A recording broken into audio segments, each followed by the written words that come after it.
Scripture reflects that when we give, it's not only others who are enriched, we ourselves experience an abundant reward through a deep and fulfilling sense of joy and purpose.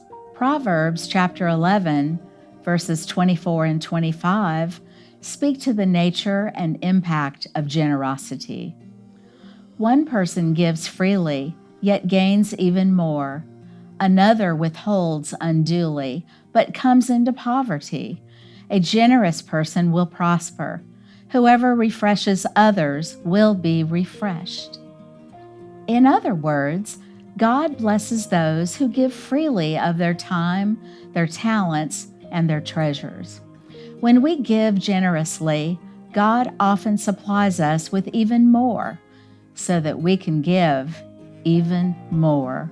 In the Book of Joy, published in 2016 and authored by His Holiness the Dalai Lama and by the Archbishop Desmond Tutu, they discuss generosity as one of the 8 pillars of joy, along with perspective, humility, humor, acceptance, forgiveness, gratitude, compassion, and including generosity. These world-renowned religious leaders share the idea that being generous is so important to our survival that the reward centers of our brain light up as strongly when we give as when we receive. They support research that aligns with the idea that generosity is often a key to better health and longer life expectancy when a person gives freely. They mention in their book that people experience greater happiness when they spend money on others as compared to when they spend it on themselves. They believe that caring for others and helping others ultimately is the way to discover personal joy and to have a happy life. Do not mistake generosity for only being about the money we give. It's also about how we give our time and how we show generosity of spirit. All 3 of these ideas, money, time, and spirit, come together into a sense of gratitude from the heart that we in turn offer to others for the personal blessings we each receive from God every day. I see evidence of this generosity of spirit in the work I do with the members of Suntree's Cuba Missions Committee, many of whom have traveled to the island multiple times and have established personal relationships with Cuban Methodist churches and missions and families who are so appreciative of our work, especially now as they recover from recent hurricane damage to their country's power grid, their water systems, their communities, and their livelihoods. I also see this generosity of money, time, and spirit merge into Bright, a direct action organization made up of justice ministries, in fact, now 10 churches strong, that work together to address the root causes of community problems by using the power of organized people to hold public leaders accountable for fair and just policies.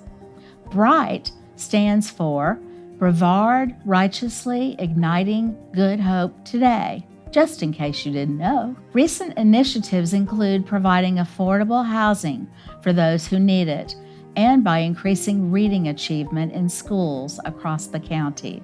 Speaking of schools, I volunteer weekly in the classroom at Harbor City Elementary School. I also serve on their school advisory council.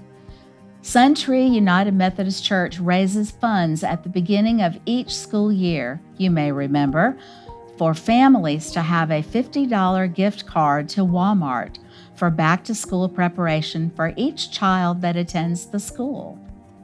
Volunteers from our church also set up refreshments each month for the teachers and staff to say thank you for their hard work and commitment to the students. I also work with other church volunteers to place inserts into bulletins for the Sunday services.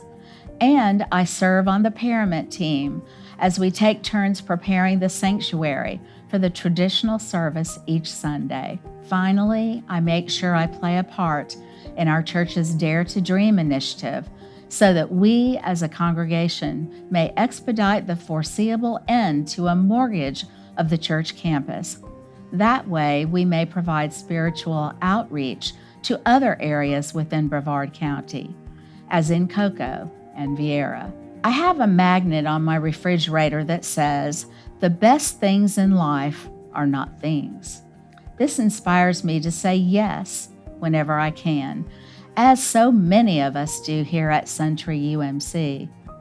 It gives us a sense of participation, and for me, of belonging. We do this as we are able. We do this freely, not begrudgingly, but with joyful hearts.